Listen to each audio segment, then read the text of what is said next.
Aujourd'hui, la coiffure se base beaucoup sur ce qui est effet couleur. C'était une opportunité qui arrivait. On m'a pointé du doigt, on m'a dit toi tu dois être formateur.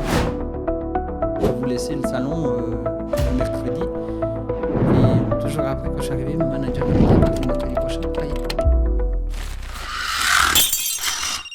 Bonjour à tous, bienvenue dans ce nouvel épisode d'MB Podcast. J'ai le plaisir aujourd'hui d'accueillir Jérôme Benacloche. Bienvenue. Bonjour. Merci. Artiste, coiffeur entre la Suisse et l'Espagne. Comment vas-tu ? Alors je vais très bien. Ça va ? Ça va très bien, je me réjouis de cette belle journée. Magnifique, il fait beau ? Il fait beau et le studio est agréable Super. et très accueillant. Comment s'est passé le trajet pour venir ici ? Sans souci. Sans souci ? Sans souci, en train. En train. Comme ça j'ai pu travailler durant le train et faire Magnifique. mes réseaux sociaux. Super. Les réseaux sociaux, hyper importants aujourd'hui. C'est quand même la première vitrine qui nous reste pour C'est pouvoir vrai. communiquer avec l'extérieur. Et puis, il est très important de pouvoir avoir un mur professionnel C'est clair. et puis de pouvoir afficher notre travail parce que c'est Ouais. la communication et le meilleur moyen d'attirer de C'est la sûr. clientèle. Ouais. On en discutera durant ce podcast. J'aimerais commencer un peu par ton parcours. D'où tu viens ? Présente-nous un peu ton parcours. Alors, moi, je viens de la Chaux-de-Fonds. Ouais. J'ai fait mon apprentissage à la Chaux-de-Fonds. Et une fois que j'ai fini l'apprentissage, je suis allé travailler chez Jacques Desange, dans lequel j'ai appris que la coiffure, c'est pas que de la coiffure, c'est une entreprise. Ouais. Très jeune, j'ai compris ça. Ok. Très jeune, ça m'a passionné. Et puis, à part de l'entreprise, j'ai trouvé aussi que c'est intéressant de développer tout ce côté technique dans notre travail, de Ouais. savoir travailler avec des géométries, avec on commence par quelque chose, on finit par autre chose, mais on sait par où on va entre deux. Ok. C'est pas du hasard, c'est Ouais. beaucoup de travail, beaucoup de formation. Mhm. Et la notion de formation m'a été donnée durant l'apprentissage, Ok. et que j'ai poursuivi et que je continue encore aujourd'hui par rapport à l'évolution de notre profession qui est en pleine révolution, on va dire. Révolution, Oui, carrément. Carrément. Quand tu dis apprentissage, t'avais quel âge du coup ? Alors j'ai commencé l'apprentissage à 15 ans. 15 ans. Il a duré 3 ans, donc je finis à Ouais. 18 ans.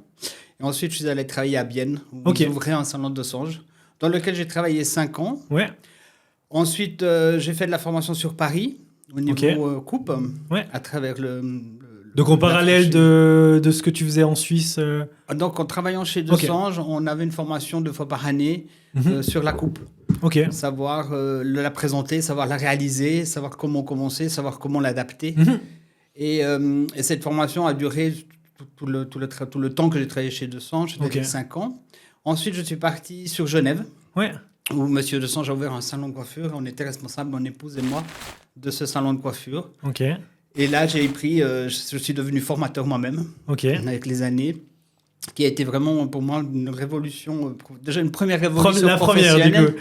parce que je trouvais que ça allait par palier. Ouais. On grandissait à fur et à mesure que L'évolution, la profession avançait. etc. J'avais Ouais. vraiment l'impression de me positionner grâce à ces grands coiffeurs, Ok. en l'occurrence Bruno, qui n'est plus avec nous, parce Ok. qu'il est parti. Bruno a été un professeur et un mentor, Ouais. pour moi, très important. Ouais. Un artiste qui savait transmettre son savoir, Ok. qui n'est pas forcément courant de savoir transmettre avec humilité, Ouais. je trouve. Et grâce à Desange, j'ai aussi découvert tout ce qui était le marketing. Ok. Parce que C'est un gros dans groupe. les années Enfin, 80, c'est devenu. on commençait Ouais. de parler marketing. On présentait nos travaux à travers des flyers. Il y avait, le marketing, c'était ça, c'est du papier, on le distribuait. Ouais. Des tout-ménages, il est apparu sur des affiches en ville par rapport au style. Ouais. Et après, il y a eu tout ce développement marketing administratif, je dirais, au niveau de la coiffure, qui est indissociable aujourd'hui d'ailleurs, mais on n'utilise plus des papiers, on a les réseaux sociaux pour ça. Ça a légèrement changé. Un petit peu. Exactement. Est-ce que tu te souviens de ta première coupe ? Oui, C'est vrai ? oui. Ok. Et c'est là où ça a été révélateur pour moi. Ah ouais, Lors de ma première coupe, j'étais pas encore en apprentissage, je faisais des stages les mercredis après-midi. En sortant Donc d'école. avant 15 ans, du coup, finalement. Bah, juste avant. Juste on va avant, dire, ouais. Juste avant. Ouais. Et puis, j'ai une copine d'école qui m'a dit, mais je viens me couper les cheveux et je te sers de modèle. Et quand on m'a donné les explications et que j'ai commencé à travailler la matière, Ouais. j'ai réalisé que, au fait, c'était vraiment de la sculpture. Tout de suite, j'ai compris qu'il y avait des positions de main, de la géométrie qu'on pouvait travailler. Et tout de suite, pour moi, ça m'a beaucoup parlé. Ouais. Ça a été une révélation énorme. Ok. J'ai une petite anecdote, c'est que lors de ma première année d'apprentissage, une copine m'a appelé que c'était couper les cheveux elle-même. Ouais. Et elle m'a demandé de lui sauver. Je ne savais pas du tout dans quoi je m'aventurais. Je me suis dit, voilà, Ok. l'insouciance de l'âge. Exactement. Et résultat, j'ai commencé de travailler et j'ai réussi à faire une coiffure boule qui était très à la mode à l'époque. Ok. Et je ne sais pas encore aujourd'hui comment ce que j'y suis Comment t'as arrivé. fait, quoi? Mais pour moi, ça a été une deuxième révélation en me disant, mais le cheveu, c'est une matière fantastique. Ouais. C'est quelque chose qu'on peut travailler comme on se le souhaite. Mhm. C'est vraiment, ça nous donne une totale liberté, je trouve. Ouais, On bien amène sûr. vraiment, on peut vraiment amener des choses extraordinaires à travers cette matière qu'est le cheveu. Ouais. Ouais. Parce que dans la famille, toi, il y avait personne qui était coiffeur Mon ou il y père avait- était coiffeur. Ah, d'accord. Donc, tu avais quand même ce lien. J'avais ce lien, Qui était là. mais j'étais en dissociation par rapport à sa vision de la coiffure et la mienne. Ok. Voilà, parce que c'était un coiffeur des années, on va dire, 50-60, Mhm. et il n'avait pas du tout cette âme entrepreneuriale. Ok. Et moi, je commençais dans la coiffure avec un niveau différent. Ouais. Et lui, il le jugeait beaucoup et ça m'a beaucoup dissocié de lui. Donc, Ok. c'est pas un problème. Ça n'a pas été. Ouais. Voilà, on Donc, en fait, parlait toi, pas de quand coiffure tu- à la maison. Quand tu as commencé finalement ton apprentissage, tu avais déjà cette vision, cette volonté de créer quelque chose, d'avoir sa propre vision de la coiffure? Non. Ok, c'est arrivé par la Non, suite. Non, c'est arrivé par la suite. Ok. Non, ça, c'est venu petit à petit. C'est venu petit à petit grâce à ce qu'on m'a fait découvrir qu'on pouvait faire dans notre profession. Ouais, En l'occurrence, je répète, la formation, ouais. et je répète encore la formation, encore aujourd'hui, c'est quand même ce qui nous fait avancer. Qu'est-ce qui a changé entre la formation que tu as fait toi et celle qu'aujourd'hui on offre aux jeunes qui se lancent dans ce milieu? Ben, la formation elle est devenue différente. Moi, quand j'ai commencé, c'était surtout le développement de la coupe. Savoir Ok. vraiment maîtriser les coupes, savoir les réaliser, savoir connaître toutes ces géométries pour pouvoir après les mélanger, pour Ouais. pouvoir les réaliser dans ce sens-là. Aujourd'hui, la coiffure se base beaucoup sur ce qui est effet couleur.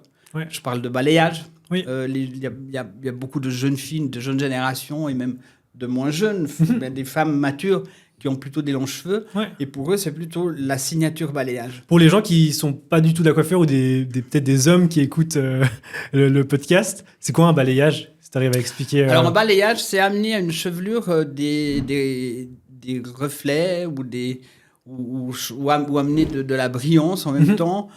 Ça permet de faire vivre une chevelure. Et puis, aujourd'hui, le balayage, ben, c'est vraiment de l'architecture colorimétrie. Ouais. C'est une approche qui est fantastique, qui me passionne. Je l'ai découvert vraiment sincèrement et profondément il y a une année. Ok. Et en fait, de la manière dont on le pratique Ouais, maintenant. bien sûr. Et c'est aussi quelque chose quand les consommatrices nous demandent Oui. aussi. Ils ont une longueur d'avance souvent Mhm. par rapport à ce qu'elles voient sur le tapis rouge à Cannes, sur les stars, dans les magazines. Ouais. Et ce sont vraiment des travaux personnalisés qui prennent beaucoup de temps pour les réaliser, mais c'est un temps qui est gagné après parce que la cliente, 6 ou 8 mois, elle est tranquille avec sa chevelure. Ouais, bien sûr. Ouais. Et surtout apprendre à respecter la fibre. Ouais. Chose qu'on ne connaissait pas dans les années 80 quand on faisait des Et mèches. ça, c'était pas c'est quelque chose que avant on ne pratiquait pas, enfin ou très peu, et qu'aujourd'hui les jeunes doivent vraiment se mettre là-dessus dans cette formation-là. Alors non, je dirais pas qu'on pratiquait pas, on le Ok. pratiquait, mais différemment. Ok. Différemment, beaucoup plus académique, Mhm. moins artistique, moins personnalisé. Ok. Mais les mèches ont toujours existé depuis Ouais. le moment où ça existait. Mais les produits ont beaucoup évolué pour respecter la fibre. Mhm. Les produits des années 80, on pourrait plus les utiliser aujourd'hui parce que c'est extrêmement agressif, Ouais. autant pour la santé que pour le cheveu. Ouais. Et on ne peut pas se permettre aujourd'hui de réaliser un travail technique sur une cliente et de lui sensibiliser le cheveu. Bien sûr, On a ouais. tous les outils pour ne pas y arriver, pour Ouais. ne pas arriver à cette situation.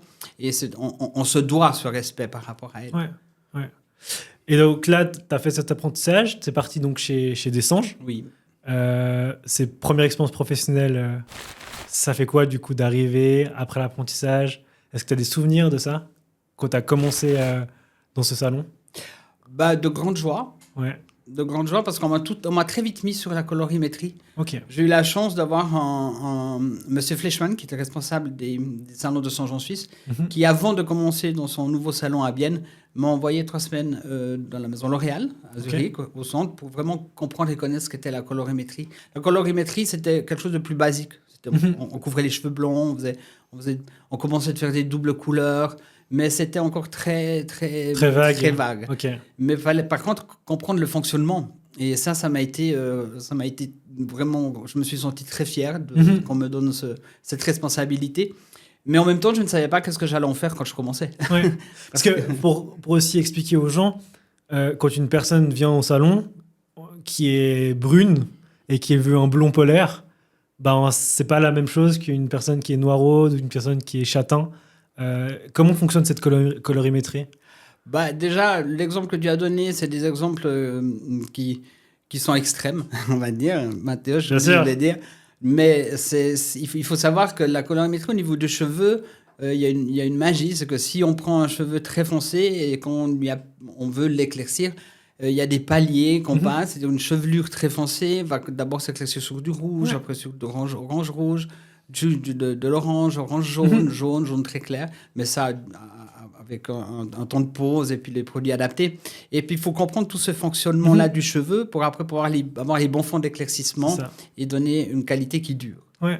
Et c'est ce qu'on fait aujourd'hui. On est très axé là-dessus pour pouvoir avoir ces qualités qu'on donne dans ce travail de balayage. Après, le processus, je ne vais pas te le dire maintenant dans le détail parce que je pense que c'est trop technique et ça n'intéresserait peut-être pas les internautes. mais c'est réalisable. Mais il y a des choses que je ne fais plus. Ouais. L'exemple que tu as donné, je ne le fais pas. C'est ça que je voulais je ne le fais pas. Amener, c'est comment aujourd'hui, on parlait de Cannes, de tous ces événements qui promouvoient, que ce soit des marques ou des coupes, des produits. Donc les gens, j'imagine, débarquent en salon en disant « je veux cette coupe » ou « j'aimerais quelque chose qui ressemble à ça ». Comment on aborde les clients et quelle est la discussion qu'on a avec les clients pour discuter de la couleur? Alors aujourd'hui, c'est une question extrêmement intéressante ce que tu dis là, parce que c'est vrai qu'il faut l'aborder. Aujourd'hui, l'approche de la clientèle est différente. D'abord, elle vient déjà avec des idées préconçues, des envies, des envies grâce aux réseaux sociaux, au téléphone, Pinterest. etc. Pinterest aussi. Et tous ces outils vont nous aider à comprendre ce que la cliente a dans sa tête. Okay. D'accord ?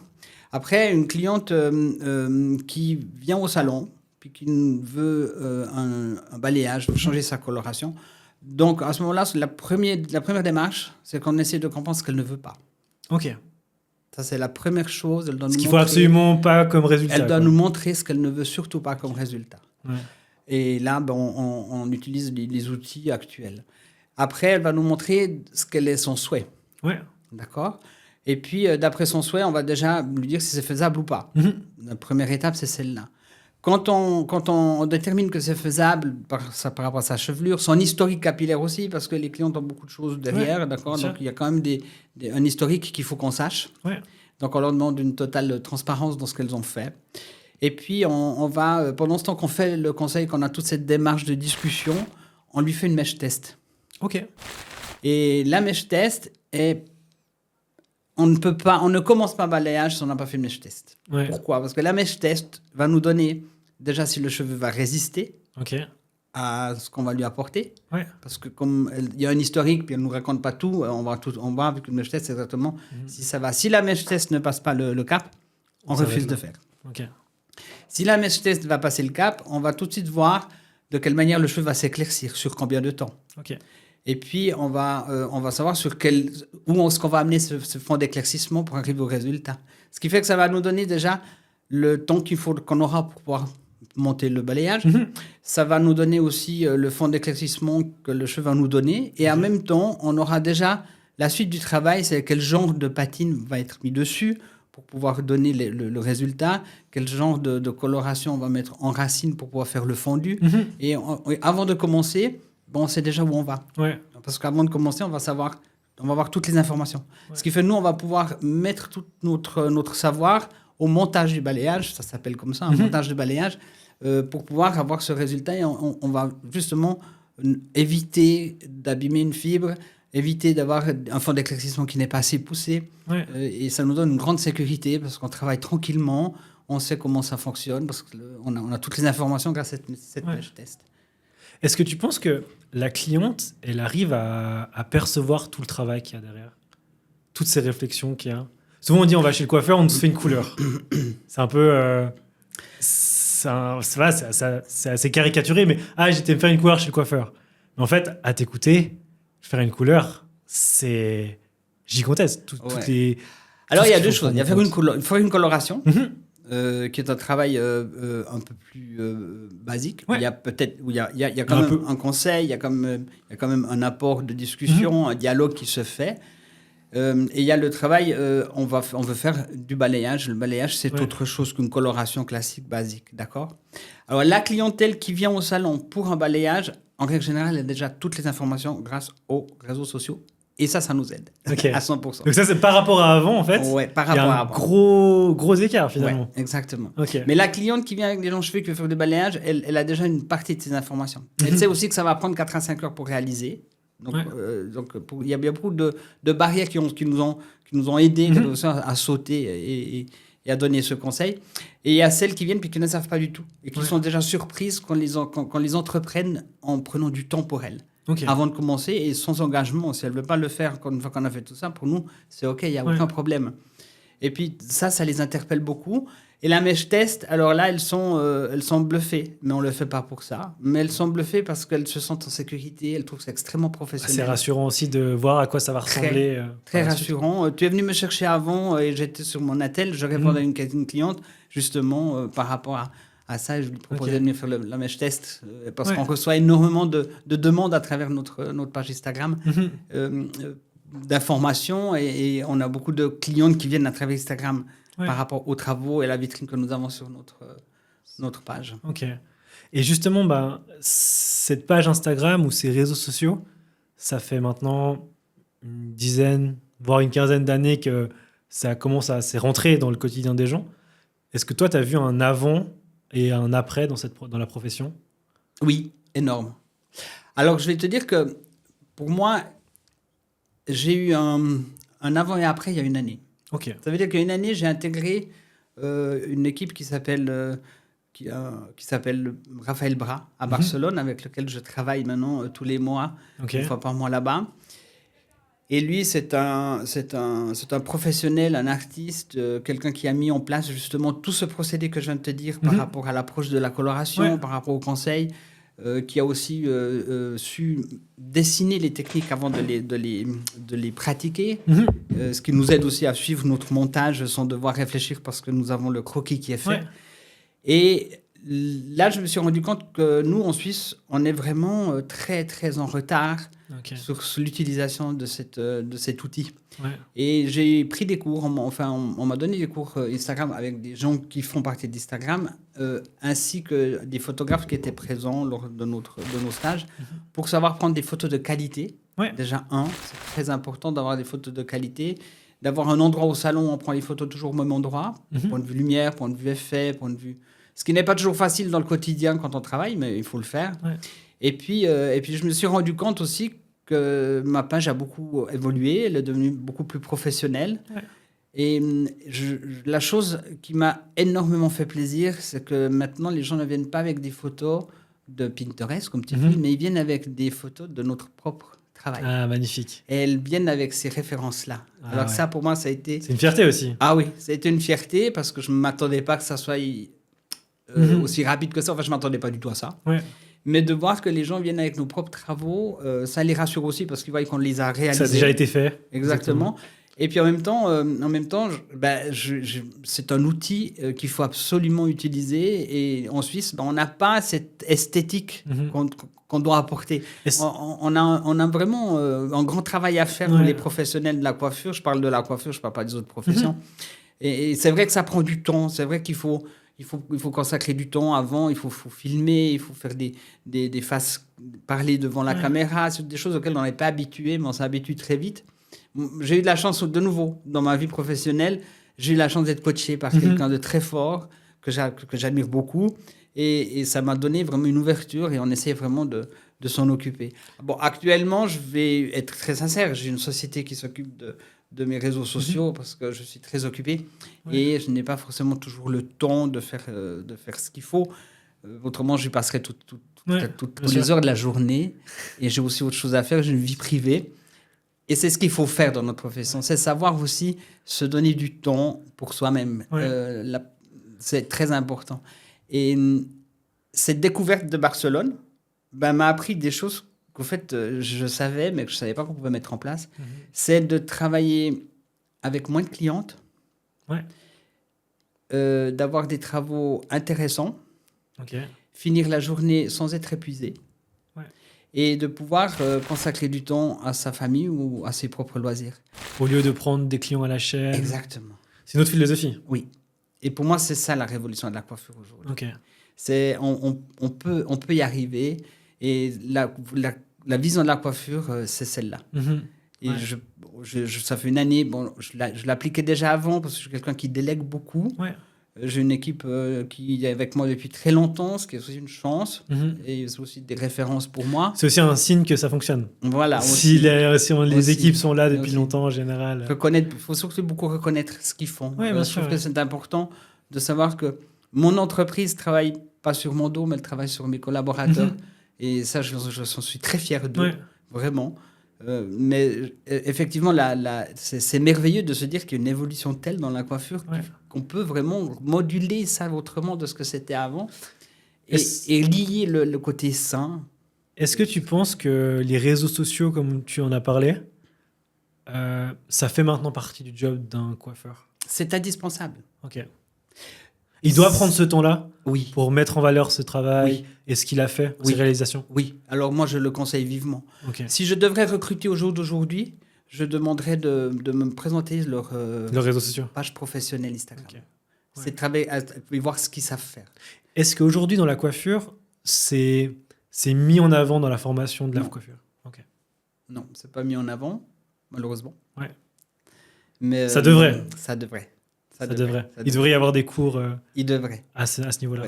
Moi, j'ai transmis à mes collaborateurs qui m'ont suivi dans cette histoire de Barcelone, qui sont venus avec moi en formation. Je les ai sensibilisés à ça. Et puis même nos juniors sont vraiment... je les implique à 100% là-dedans. Je leur demande, s'il y en a un ou l'autre qui se débrouille bien, je leur demande même que ce soit eux qui nous fassent nos photos. Qu'ils essayent en tout cas absolument, parce que ce sont les éléments du salon qui ont le plus de temps aussi. Mais il faut leur donner la formation aussi. Donc ça fait aussi partie de notre travail actuellement de former les gens dans ce sens. Justement, je vais revenir à la formation. Donc t'es passé chez Dessanges après l'apprentissage. C'est là que tu as commencé à faire des formations? Non, les formations, j'en ai toujours fait. Mais à donner des formations? Ah oui, à ce moment-là? J'ai appris à être formateur quand j'étais chez Dessanges à Genève.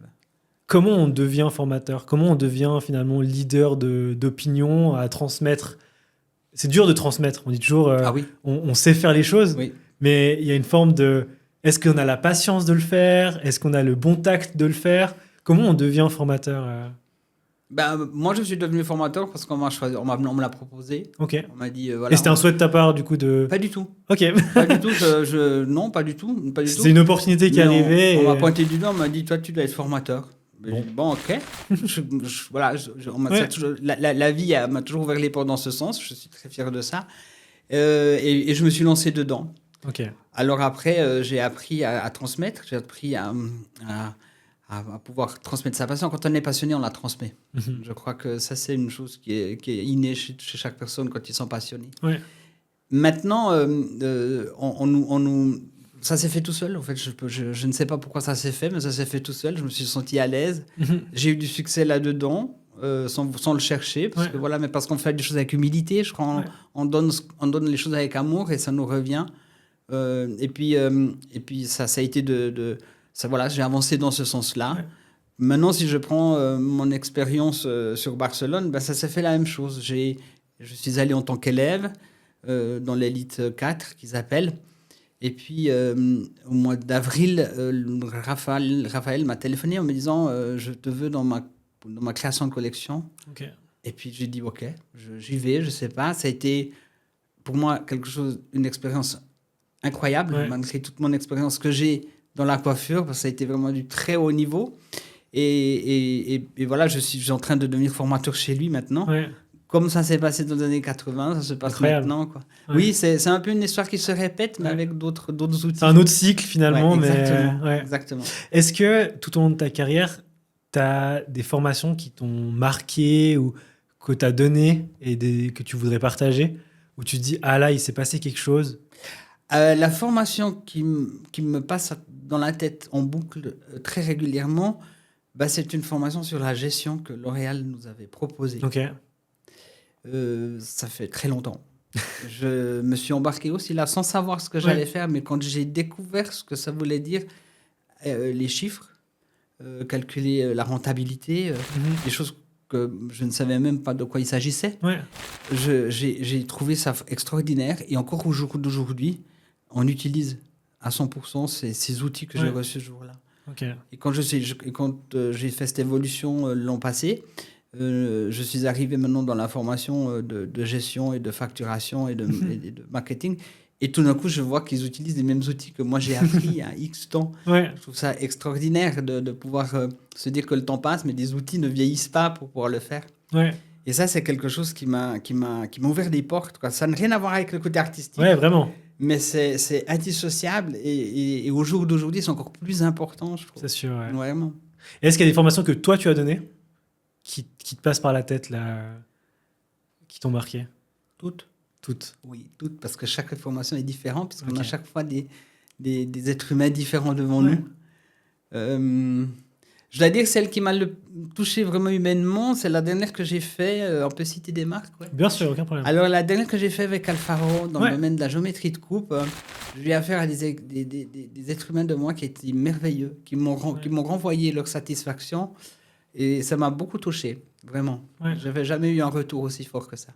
Comment on gère, parce que quand on arrive dans une formation, on a toujours des niveaux différents ou des approches différentes de la coiffure. Comment on rassemble les gens autour d'une même chose?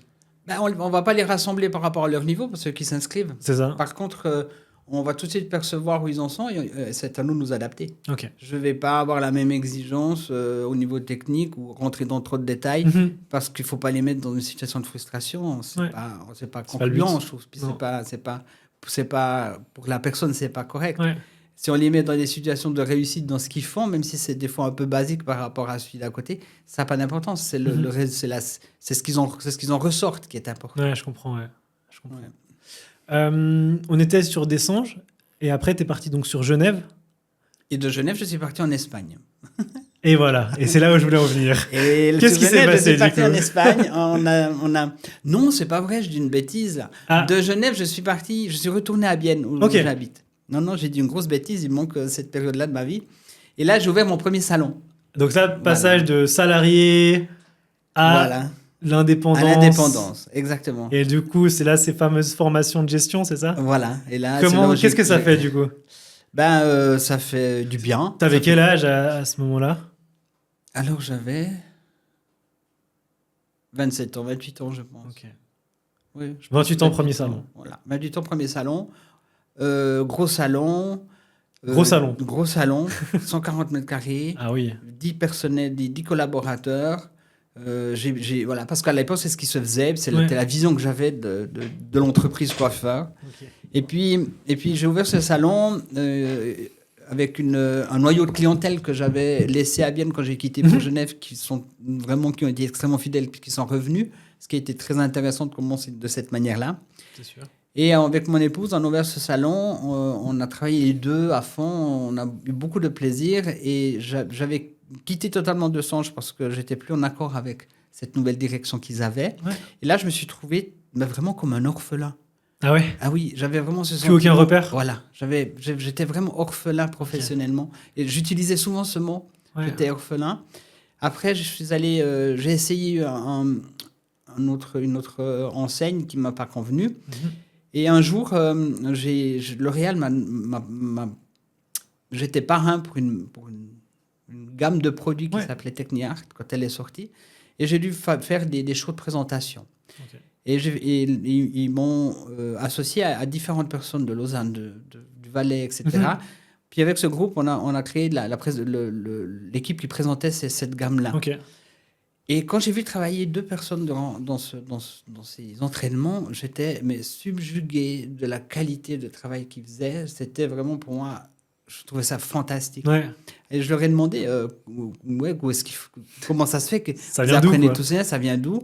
Ils m'ont parlé d'un autre personnage qui était très important dans ma vie professionnelle aussi, qui était Eric Stipa. Ouais.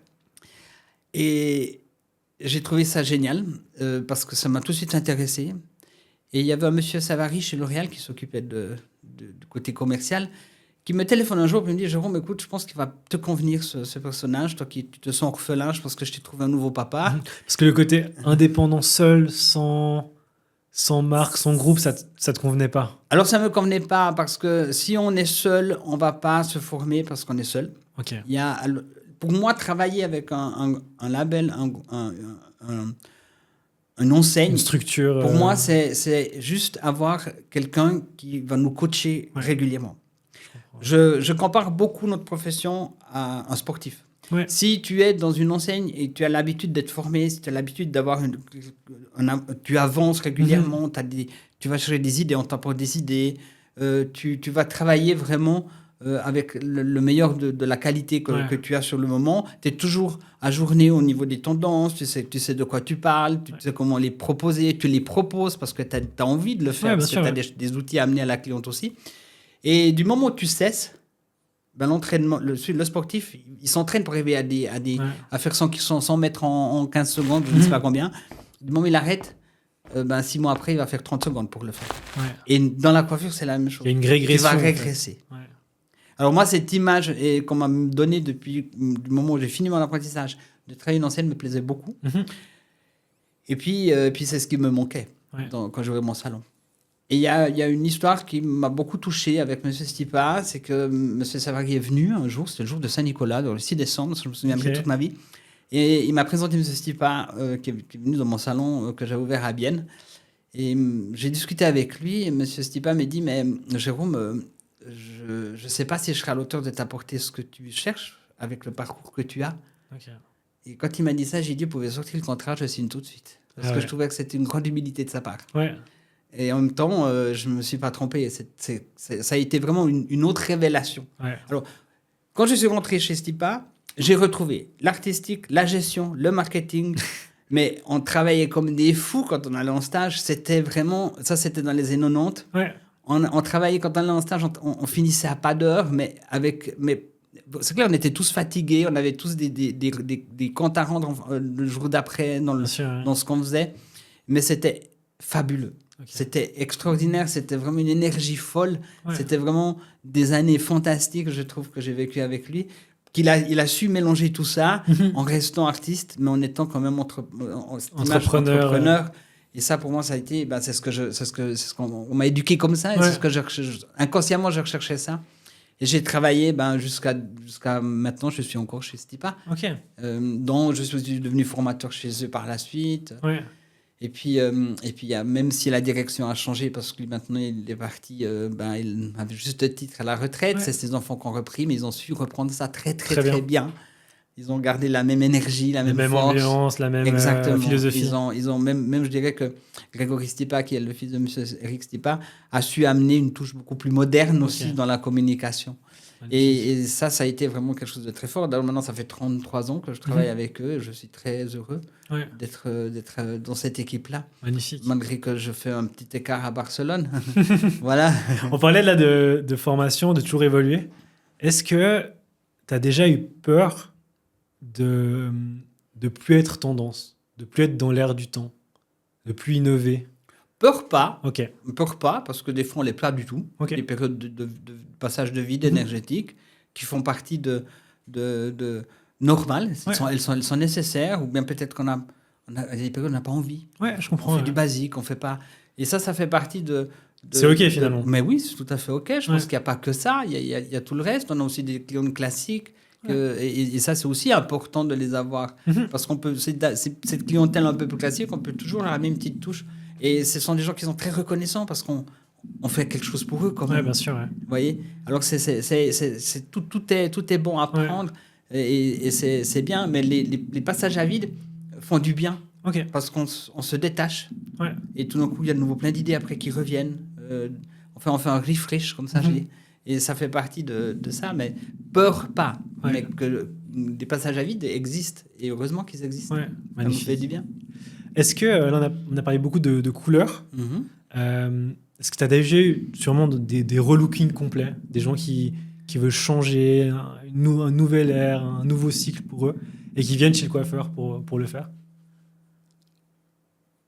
On a tous les jours ça. Parce que c'est aussi nous qui leur proposons. Ok.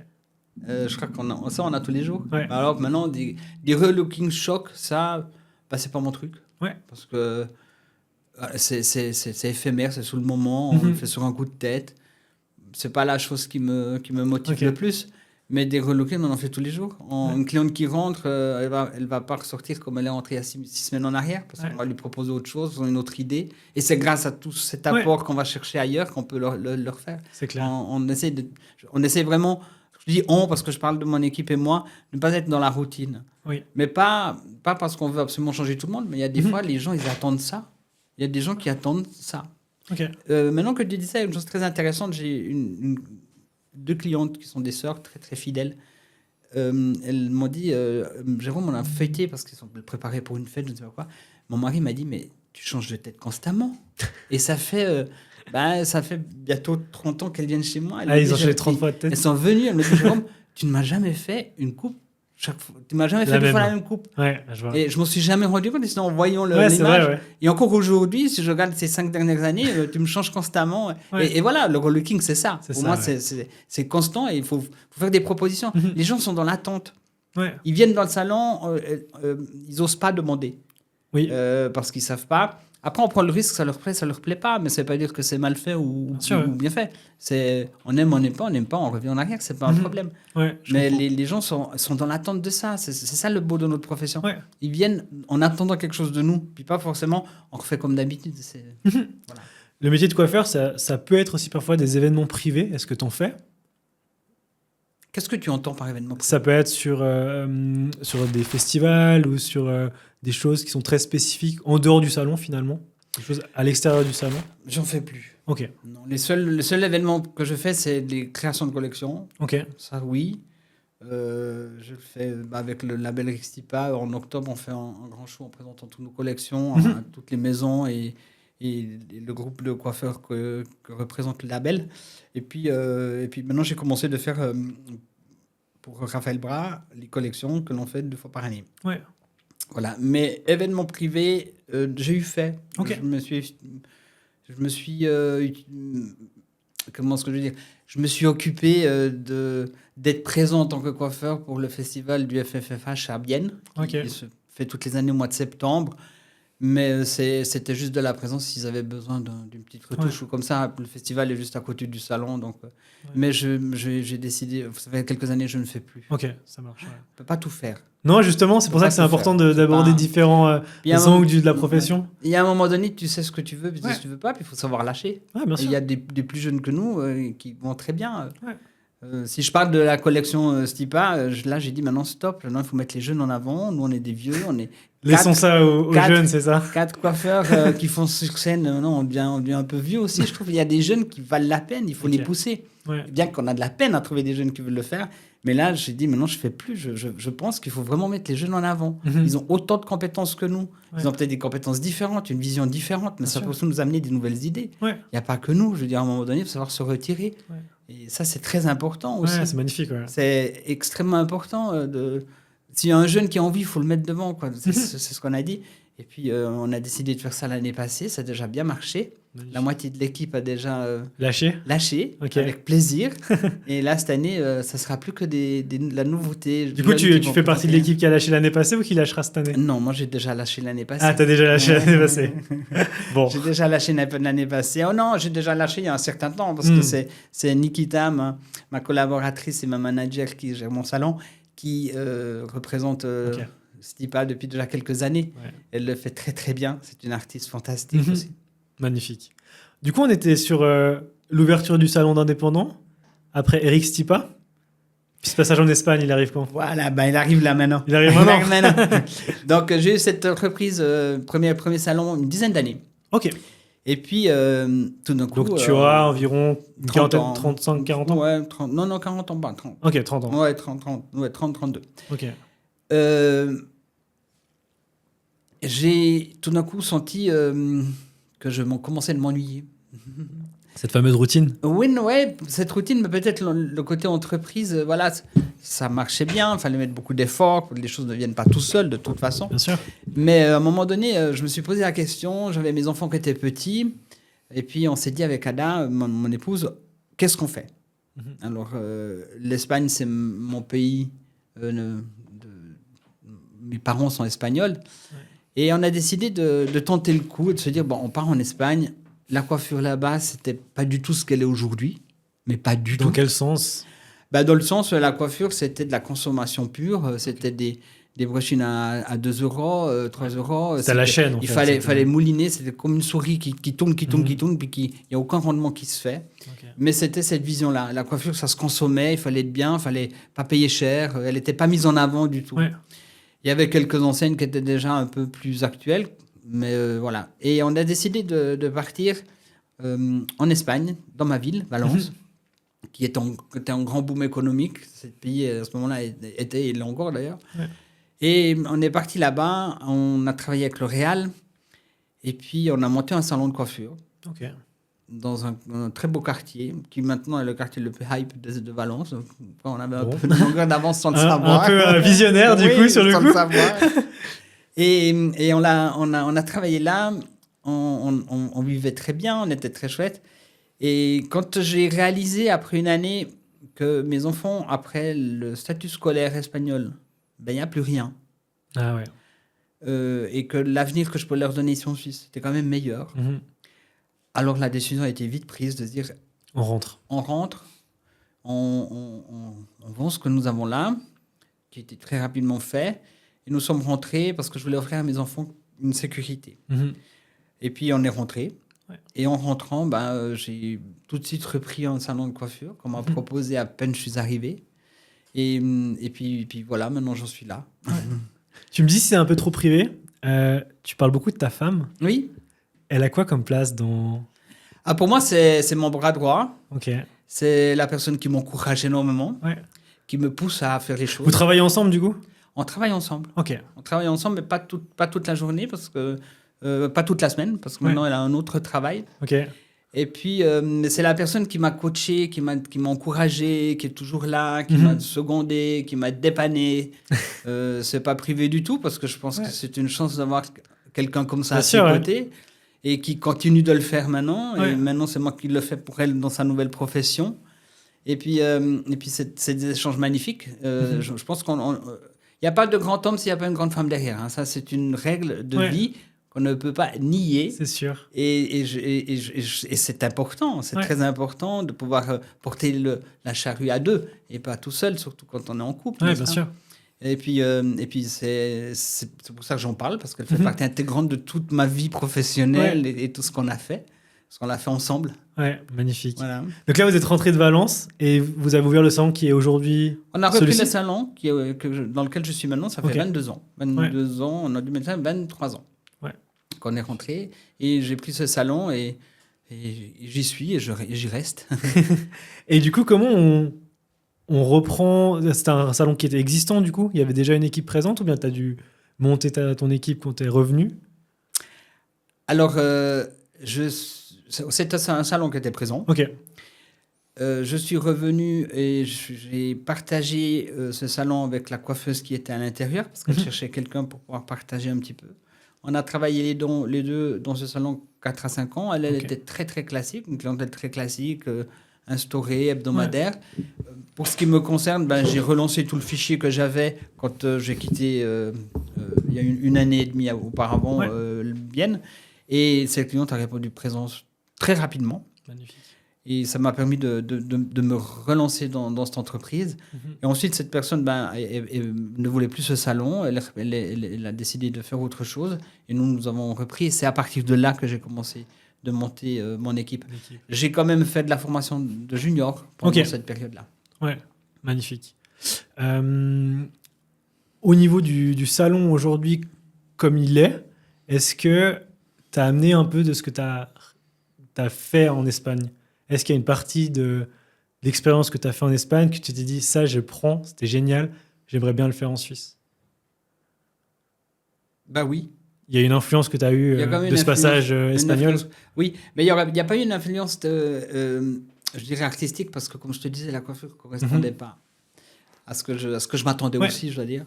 Mais oui, l'expérience que j'ai fait là-bas, j'ai pu le mettre, c'est surtout dans la gestion que j'ai réussi Et j'ai surtout appris à faire les choses gentiment. Ouais. Parce que il y a quelque temps, je faisais les choses, il fallait que ça soit fait tout de suite. Et l'Espagne m'a démontré que non, on va pas. La décoration de ce salon était absolument horrible. Ouais. Mais vraiment, c'était quelque chose d'inimaginable. Et je l'ai repris tel quel. Ok. Et les gens sont venus. Et là, j'ai réalisé que les gens ne venaient pas pour le cadre, mais ils venaient pour la personne. Ouais.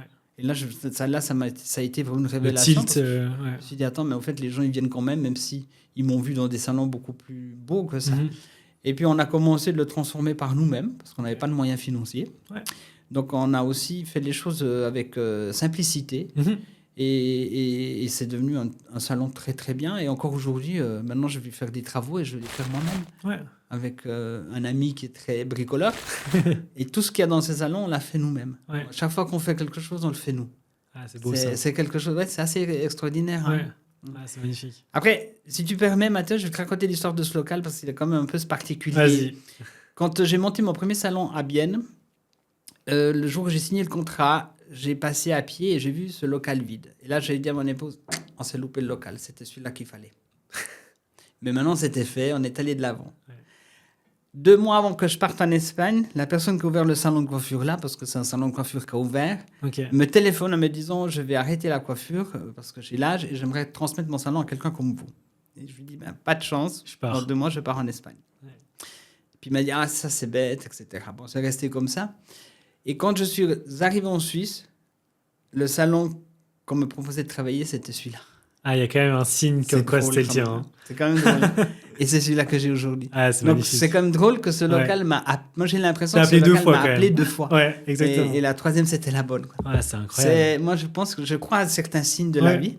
Je comprends. Et ça, pour moi, c'est quelque chose de fabuleux. Quoi. Ouais. Mais vraiment, je pense qu'il y a quand même dans l'univers des choses qu'on ne peut pas expliquer, mais qui existent quand même. Ah, ça, c'est sûr.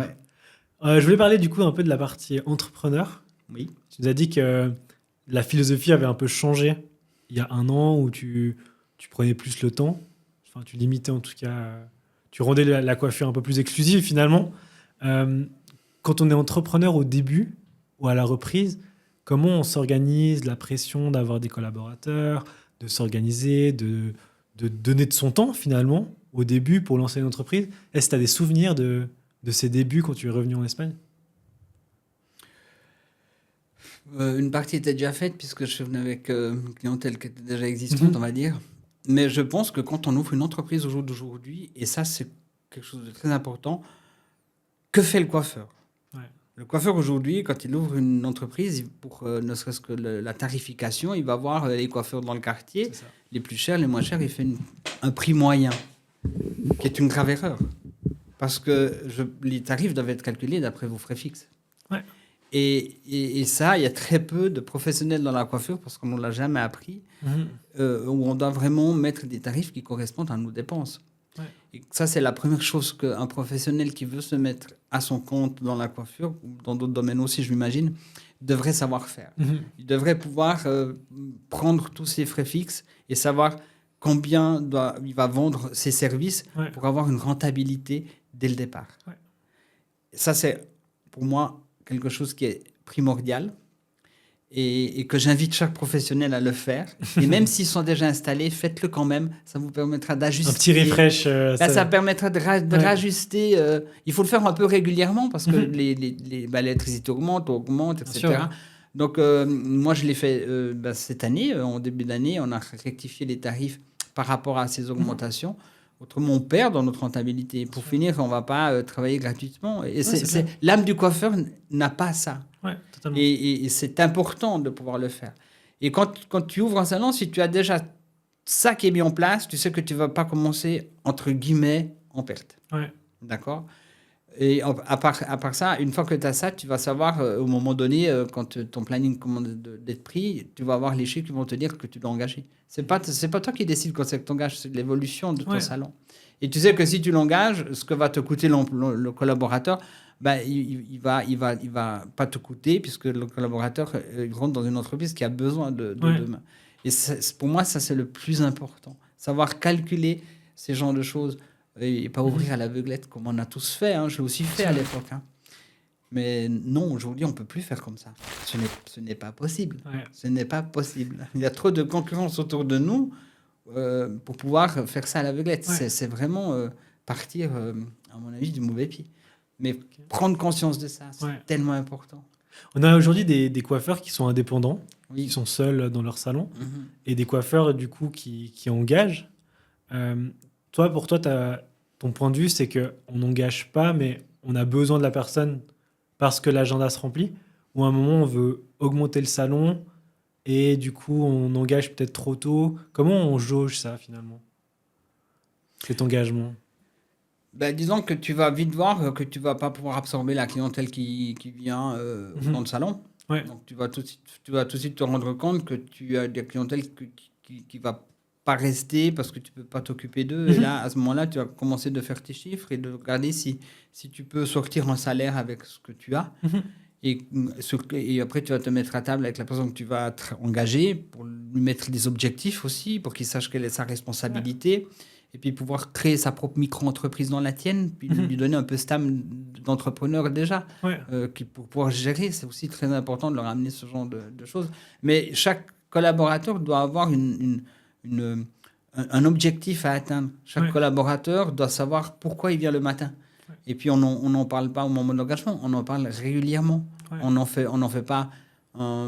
Ces plans d'action, on les fait pas trop souvent, mais il faut quand même de temps en temps voir eux où ils en sont. Les objectifs, après, c'est eux qui doivent se les mettre. Parce que s'ils se mettent leurs propres objectifs, ils vont les mettre selon comment ils ressentent qu'ils sont capables de faire et ils vont les obtenir. Si toi, tu vas exiger des objectifs, tu vas peut-être les exiger trop élevés, même si tu vois qu'elle a la capacité. Et pour finir, ils vont s'essouffler, ils vont se démotiver. Je comprends. Et ça, à mon avis, c'est ce qu'il faut mettre en place. Quand tu engages des nouvelles personnes, tu ne sais pas où tu vas quand même à un moment donné. Tu sais que tu en as besoin, mais à un moment donné, il faut quand même qu'il y ait un rendement qui se fasse. On est des entreprises. Je parle comme un entrepreneur, je ne parle plus comme un coiffeur. Là. Totalement. Et à partir de là, si tu sais gérer ça, et tu sais faire un juste milieu entre l'humain et puis le côté entrepreneurial, eh bien, ça passe. Des fois, ça passe pas. Voilà. Et si ça passe pas, c'est que c'était pas pour nous. C'est pas grave. Sûr. On a aussi parlé de différentes marques dans ce podcast. Oui. Comment on choisit un produit avec lequel on veut travailler? D'abord par la qualité du produit. La qualité qui correspond à ce qu'on veut donner. Et ça, pour toi, c'est propre au coiffeur? À chacun? Je sais pas. Ça, je peux pas répondre pour les autres. Je parle pour moi. Là, je peux pas. Mathieu, je peux pas te dire. Pour moi, c'est que la qualité doit correspondre à ce que nous recherchons. Aux attentes. À ses propres attentes. Ses propres attentes et ça doit correspondre à la qualité artistique qu'on apporte aux clients. Ensuite, actuellement, c'est la proximité de la marque qui viennent sur le terrain nous former pour qu'on utilise correctement ces produits. D'ailleurs, ça a leur avantage parce qu'on les utilise bien, on en sera encore plus satisfait. Bien sûr. C'est surtout leur proximité, chose qui au jour d'aujourd'hui, avec les cours en ligne et tout, se perd un peu. Et puis, que j'ai retrouvé avec une marque que j'ai envie de citer, qui est Alfaro, qui est une marque suisse et avec laquelle je suis très heureux de travailler parce qu'ils nous offrent tout ça. Magnifique. Et pour nous, ça a été difficile. Pour moi, ça a été difficile de passer à une autre marque parce que j'ai été L'Oréal pendant 40 ans, toute ma vie professionnelle. Mais je commençais d'être insatisfait du service, de la qualité, de tout. Enfin, je le dis, mais enfin, c'est comme ça. Et Alfaro est venu juste au bon moment. Et là, j'ai, comme pour ceux de Barcelone, ou bien chaque fois que j'ai de la formation, le déclic, ça a été fabuleux. En plus de ça, mes jeunes collaborateurs, ceux qui m'ont dit, mais j'ai vu que ça leur correspondait à 100%. Quoi. Ils comprenaient tout de suite. Enfin, puis je me suis dit, bon, OK, on va faire le changement, mais on prend une décision ensemble. On a pris la décision ensemble de faire ce changement parce que je me dis qu'il fallait dans ce que les jeunes sont motivés dans mon entreprise plutôt que moi. Et ça leur a donné un coup de fraîche. C'est juste, c'est autant magique que ce que mon évolution professionnelle. Je trouve c'est formidable. Magnifique. On a beaucoup de chance d'avoir cette marque. En plus, elle est suisse et elle est végane. Oui. Donc, elle est extrêmement actuelle. Vraiment. Super. Je vais aussi parler d'un point de vue un peu plus personnel, mais ton organisation, ça ressemble à quoi une journée de de Jérôme ou une semaine de Jérôme? On va dire une journée déjà. On va commencer pour une journée. Ouais. Parce qu'après une semaine, ça va être long. Tu n'auras pas assez de temps avec le C'est vrai. podcast. Alors moi, une journée, c'est que je me lève à 7 heures, on va dire, du matin. Ouais. Je commence ma journée par prendre du temps. Ok. C'est-à-dire que je vais faire mon sport. Ouais. Je fais du sport, pas tous les matins, mais matin sur deux avec un coach privé depuis des années. Ce qui est pour moi très important pour le mental. Ensuite, je prends le temps de lire. Et je commence ma journée à 8h30 ou 9h. Ok. Ensuite, je suis au travail. On regarde avec ma main. On arrive le matin, on se prend une demi-heure avec le manager, on planifie la journée, on regarde ce qu'il y a à faire, qu'est-ce qu'on doit faire sur les réseaux sociaux, qu'est-ce qu'on n'a pas fait, qu'est-ce qu'on doit mettre dans notre télévision vitrine. On planifie, on monte le programme de la journée au niveau du travail à nos jeunes collaborateurs pour leur dire comment ça va se passer, qu'est-ce qu'elles auront à faire, s'il y a des clientes qui viennent de passage, à quel moment on peut les prendre et pour quel service on peut les faire, on peut faire. Ouais. Et comme ça, chacun a son rôle. Ouais. Et on commence la journée et chacun sait par où il doit commencer, ce qu'il va faire. Et puis ensuite, j'arrête de travailler à midi. Je reprends à 2h. Okay. Le salon ne ferme jamais, il y a l'équipe derrière. Et ensuite, j'arrête à 6h ou 7h, ça dépend. Ok. Ça dépend. Et le temps pour soi ? Le temps pour moi, c'est des espaces-temps que je me donne une semaine de vacances régulièrement. Okay. Où je prends du temps comme ça, mais mon espace-temps, c'est pouvoir avoir les week-ends et les lundis que moi je congé où je ne fais rien, si ce n'est que pour moi et ma famille. Ouais. Et puis en semaine, c'est les heures qui sont là, qui sont libres. Magnifique. Et puis je ne travaille pas le mercredi, c'est pour ça que je suis là aujourd'hui. Ça, c'est une volonté. Ça, c'est une volonté de ta part. Oui, une volonté de ma part. Okay. Que j'avais, là aussi je trouvais magique parce que c'est une volonté que j'ai transmise à mon équipe. Ouais. J'ai dit, écoutez, je m'imagine que là, je peux vous laisser le salon le mercredi. Et 2 jours après, quand je suis arrivé, ma manager m'a dit, à partir de mercredi prochain, vous ne travaillez plus. Tiens. Je me dis, ok. Je me dis, non, j'ai déjà tout organisé. On a regardé, ça peut se faire. Ouais. À partir de mercredi prochain, c'est fini. Il y a 5 ans de ça. Pour moi, ça allait un peu vite. Ouais, c'est brutal un peu. Ouais, mais je me suis dit, Jérôme, elle a pris des décisions, elle a fait son rôle de manager. Je ne vais pas contrarier parce que je trouve que ça serait pas correct. Et je la remercie parce que voilà, je ne travaille plus qu'à 4 jours par semaine, ce qui est bien. C'est à quel moment que tu as compris que déléguer, c'était la clé ?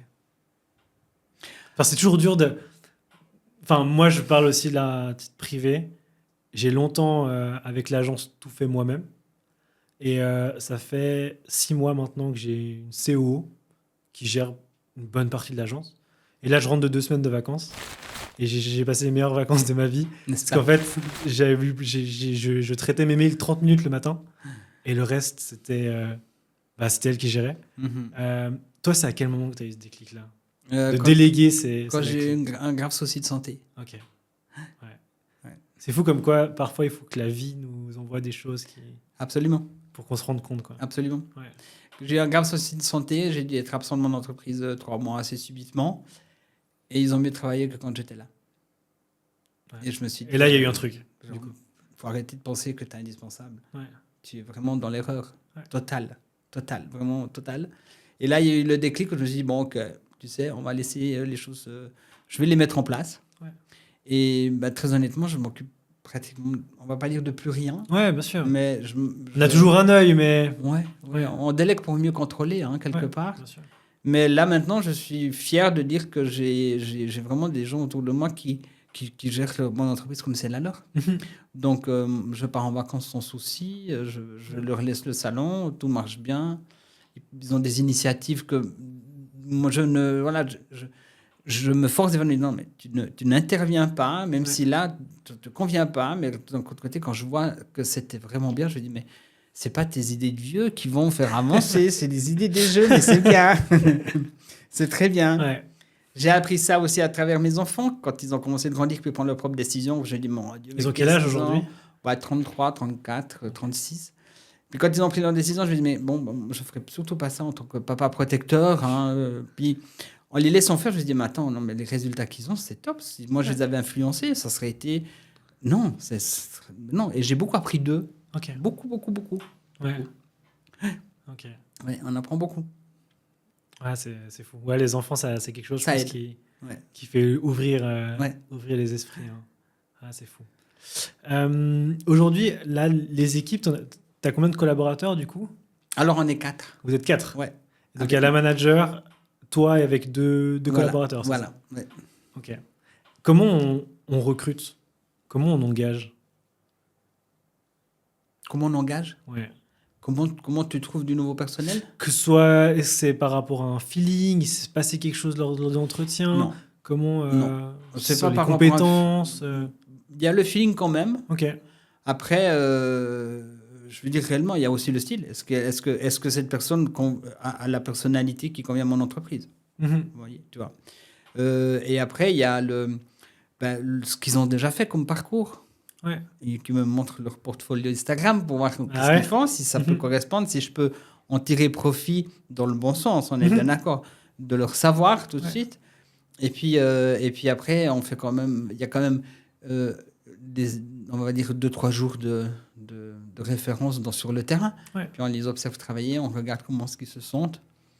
Et puis après, si on cherche quelqu'un et ça nous convient, il faut leur donner la chance. Ouais, ok, je comprends. Ouais. Instagram revient souvent. Hein. Bah, c'est l'outil d'aujourd'hui. Ouais. Vraiment, c'est pas... J'ai aucune action chez eux, ni rien du tout. Mais je pense que c'est le seul outil qui va nous donner vraiment ce qu'on recherche, je trouve. Ouais. Aujourd'hui, la Suisse, on dit toujours que c'est... Même souvent, on dit que c'est un îlot au milieu de l'Europe. Est-ce que tu penses que par rapport aux pays qui sont en train de se développer à côté, on a un train de retard qui devient de plus en plus gros avec les tendances, avec peut-être les nouvelles technologies, l'approche du secteur? On n'a pas un train de retard, on en a 3 déjà. Mais c'est pas péjorativement, c'est une réalité. Comme tu as dit, la Suisse, c'est un îlot. Ouais. Un îlot, pour moi, c'est quelque chose qui se protège de tout ce qui est à l'extérieur. Alors, on est très avancé dans certaines technologies, ça c'est certain, mais on a un train de retard sur d'autres. Ouais. Sur d'autres qui sont accessibles à tout le monde. Mais je pense que la frontière des langues, comme on a eu un coup de fil, puis on s'est parlé de ça, et le fait de pouvoir traduire, de pouvoir faire des sous-titres dans toutes les langues que tu veux et tout, va casser un peu ces barrières et on n'en aura plus 3, on en aura 1. Ouais. Tu vois, de retard. Mais voilà, dans beaucoup de choses, on a de l'avance, on a du retard. Mais c'est pas du retard, c'est simplement on laisse les autres faire leur expérience, puis après on prendra les bonnes choses. Je crois que c'est plutôt ça qu'il faut le voir comme ça. Ouais, on peut essayer de le voir comme ça. Oui, c'est un peu la mentalité suisse. On laisse faire les autres, puis si ça marche, on y va. Voilà. Est-ce que on a vu aussi, on sort un peu du contexte de la coiffure, mais on a vu aussi l'émergence de l'IA ces dernières années. Oui. Même la dernière année. Oui. Est-ce que elle apporte ou elle pourrait apporter quelque chose dans le secteur de la coiffure les prochaines années? Énormément. Dans quel sens pour toi? Où est-ce qu'on pourrait avoir une plus-value finalement grâce à ça? Alors la plus-value, c'est que l'IA va pouvoir gérer tout notre agenda. Ok. Elle va pouvoir, je le dis parce que on l'utilise ça déjà. Commence, ouais. On l'utilise déjà et je ne vais pas reporter tout à Barcelone, mais les salons de coiffure n'ont plus de téléphone. Ouais. Enfin, dans ceux avec qui je travaille. Et ils travaillent avec Google Business. Ouais. Tout a été fait avec l'IA. Et l'IA, chez eux, leur remplit leur agenda. Communique avec la cliente. Ouais. Quand la cliente... je prends un exemple. La cliente, elle veut faire un balayage. Oh, mais c'est un peu trop cher. Ils ont programmé leur IA à ce niveau-là pour pouvoir la mettre de côté. Tout d'un coup, ils ont une semaine un peu creuse. L'IA va reprendre ses clientes qui ont dit que c'était un peu cher, va reprendre le contact, puis dire on vous propose cette semaine parce qu'on fait une réduction, une offre spéciale sur le balayage exclusivement pour vous. C'est extrêmement personnalisé. La cliente se sent flattée. Et puis, ils arrivent à ne pas avoir de moments creux dans leur semaine. Et c'est assez fantastique. Et ils ne bougent pas. Eux, ils sont consacrés à la coiffure. Ouais. Ils sont leur métier. À leur métier. Ils ne sont pas dérangés. Ouais. Et ça se fait d'office. Après, ils ont quand même une personne de référence qui est aussi de pouvoir répondre parce que l'IA ne fait quand même pas tout. Mais ça va prendre une énorme place, vraiment énorme place. Donc vraiment dans le management du salon finalement. Oui, ça l'a déjà pris. Je me rends compte les possibilités qu'il y a. Moi-même, je suis au train. Dans le train, j'ai beaucoup travaillé avec l'IA pour mettre en place certaines choses. Et je l'utilise vraiment pas encore bien. D'ailleurs, je suis en train de chercher des cours pour savoir l'utiliser. Et puis pas seulement l'utiliser comme on utilise Google. C'est un outil extrêmement puissant. Et je pense qu'il a un avenir extraordinaire dans notre profession. Est-ce qu'il pourrait apporter aussi d'un point de vue artistique ? Là, dans l'immédiat, je te dirais non. Ok. Je ne vois pas qu'est-ce que pourrait nous amener d'artistique. Ouais. Vraiment, je ne vois pas. Donc là, on est vraiment plutôt dans l'opérationnel, oui. Quelque chose dans la gestion d'entreprise. Oui. Ok. Oui. Ouais. Hyper intéressant. Après, ça dépend de comment il va évoluer. Bien sûr. Mais là, au jour d'aujourd'hui, je ne vois pas qu'est-ce qui va pouvoir nous amener d'artistique, si ce n'est nous montrer une image qui est trop travaillée. Et puis, voilà, c'est ça. Mais... On voit que ça avance vite. Toi, tu te vois où dans 5 ans ? À la retraite. À la retraite. Oui. Dans 5 ans. À la retraite. Okay. Dans 5 ans pile. Ok. Donc là, lâcher le salon et partir à la retraite. Totalement. Okay. Je pense. Mon souhait, c'est de lâcher le salon. Je suis en train de préparer tout ça. Bien sûr, Ça se prépare pas. Ça se prépare déjà maintenant, justement. Donc, on est en train de l'organiser petit à petit, les choses vont se faire petit à petit. Mais je pense arrêter parce que je voudrais m'occuper de l'IA, de l'Instagram et d'aider les petites entreprises à pouvoir travailler avec ça. Wow. Et ça, c'est quelque chose que j'aime. J'aime beaucoup. Ça me passionne. Déjà par rapport à tout ce que je l'utilise, la manière dont je l'ai découvert d'une manière professionnelle. Ouais. Comme j'ai dit, c'est quelque chose qui va être indispensable et pouvoir aider toujours des entreprises coiffeurs, de pouvoir leur donner la possibilité, parce que c'est très cher, tout ça vous demande des services et tout aujourd'hui, il faut des budgets énormes. Ouais. Mais je me dis qu'on est en train de regarder ça avec ma fille qui a aussi des entreprises dans le domaine. Et j'ai dit, mais au mois de mars, dans un voyage qu'on a fait ensemble, j'ai dit, mais Cléo, on pourrait peut-être envisager de monter une entreprise pour pouvoir faire aider ces jeunes entreprises à utiliser ça. Bien sûr, ouais. Et je pense qu'il y a un gros potentiel là derrière. Je le ferai de manière passionnée. Tu vois, pour sans pression. Non, sans pression. Et puis, mon idéal à moi, ça serait de pouvoir faire ça. Mon revenu pour vivre serait d'un autre biais. Donc, je pourrais proposer des tarifs intéressants pour qu'ils soient accessibles. Ouais, souvent, c'est ça qui ferait. Ouais, tu vois. exact. Et puis voilà, mais après, je ne sais pas quelle ampleur ça va prendre. Je me connais aussi. Hein. Tu vois. Et je pense qu'il y a un gros potentiel là derrière, qu'il y a vraiment une grande attente. Il y a beaucoup de gens qui ne le font pas pour une question financière. Puis pourquoi pas essayer de le faire. Ouais, bien sûr. Ça c'est mon idéal par la suite. T'appréhendes de lâcher finalement ce que tu as toujours fait depuis 40 ans ? Pas du tout. Ah ouais ? Non. Aucune appréhension ? Non.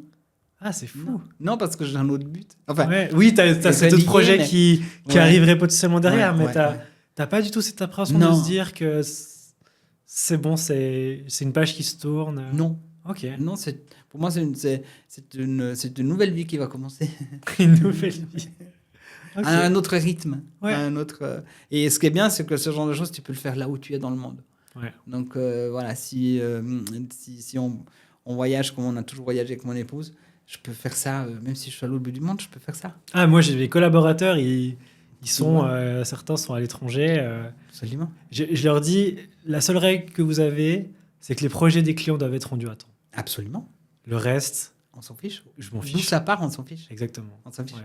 Moi, si je prends tu vois, moi, je travaille avec une entreprise de Barcelone pour mon Instagram. Et la personne qui est référente à moi, elle est en Amérique du Sud. Ouais. Costa Rica ou... Non, je ne sais pas si elle est en Colombie. Elle est installée à Colombie, en Uruguay, je ne sais plus. Okay. Mais elle est là-bas et c'est une collaboratrice de cette société. Ça se passe très, très bien. Ah, c'est génial. Il n'y a plus de frontières, tu vois. Non, là, il y a vraiment plus de frontières. Non. Et puis ça, c'est merveilleux. Donc, c'est ça qui me fait plaisir, parce que je pourrais le faire sans être bloqué à un endroit précis. Tu as cette passion du voyage ? Ah oui. J'aime les chocs culturels. Ok. J'aime les chocs culturels, j'aime me baigner dans d'autres cultures, d'autres manières de voir. Ouais. J'aime beaucoup l'Asie, je suis énormément en Asie. Ok. J'ai découvert très tardivement l'Asie, mais je l'ai découvert vraiment sac à dos. Tu as fait des voyages récemment en Asie? J'en fais chaque année. Ah, ouais, magnifique. Ouais. Chaque année, en décembre, je pars là-bas. Ok. Du coup, c'était quoi la dernière excursion? Suite du mois de décembre de l'année passée, on a dû l'annuler parce que mon épouse, malheureusement, a été gravement malade. Ok. Mais la dernière fois, c'était du côté la dernière île de la Thaïlande, là où il y a la guerre actuellement. Ah ouais. Voilà, exactement. Ça, c'est mon endroit de prédilection parce qu'il est difficile d'accès. Ouais. Mais une fois que tu es, c'est à l'autre bout du monde et c'est retour à l'état hippie, quoi. C'est fou, hein. Et c'est merveilleux. L'Asie, c'est apaisant. Très. On y mange très bien. Absolument. Absolument. Et puis, il y a une hospitalité qui est particulière. je trouve. Oui.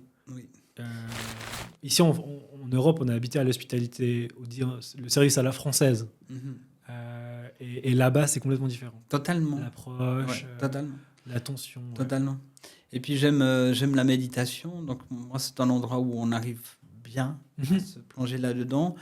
Et ce que j'adore, c'est aller dans un plein d'eau à l'heure de la prière, si on m'en donne l'autorisation, parce qu'il faut demander l'autorisation. Ouais, bien sûr, ouais. Et là, il se passe des choses incroyables. Vraiment incroyables. Ouais, donc je comprends qu'il y a cette volonté éventuellement de partir à la retraite tranquillement. Oui. Enfin, tranquillement, selon Jérôme Benacloche. Parce que j'ai toujours l'impression qu'il y a toujours un petit projet qui est accroché à tout ça. Oui, c'est clair. Mais oui, je comprends du coup la volonté de potentiellement partir en Asie. Ouais. Mais il n'y aurait pas que l'Asie, hein. Il y a plein d'autres endroits bien sûr. que j'aime. Hein. J'aime aussi aller chez moi ou chez mon épouse en Italie. Ouais. Écoute, Jérôme, c'était un plaisir. Ça fait 1h15. Ah le temps passe vite. Hein. Ça passe vite. Oui. Qu'est-ce que je peux te souhaiter pour la suite? Une collaboration ensemble dans tout ce qui est réseaux sociaux. Écoute, Voilà ce qu'on va se souhaiter. on va discuter de tout ça après autour d'un café. Avec grand plaisir. En tout cas, c'était un plaisir de t'avoir reçu aujourd'hui. Merci Mathéo. Merci beaucoup d'avoir fait le déplacement. Merci pour ton temps. Mais c'est normal. Surtout que j'ai eu plaisir à faire cette expérience. Avec plaisir. Tu mets les gens très à l'aise. C'est vraiment plaisant. Super. Très, très agréable. Je mettrai tous les liens en description de ces réseaux sociaux, des réseaux du salon, site internet, etc. Donc, vous retrouverez tout en description. Nous, on se retrouve pour un prochain épisode. Merci beaucoup de nous suivre. Vous êtes environ 70 000 personnes à nous suivre tous les mois sur YouTube. Donc, merci beaucoup. Et on se retrouve pour un prochain épisode. Ciao.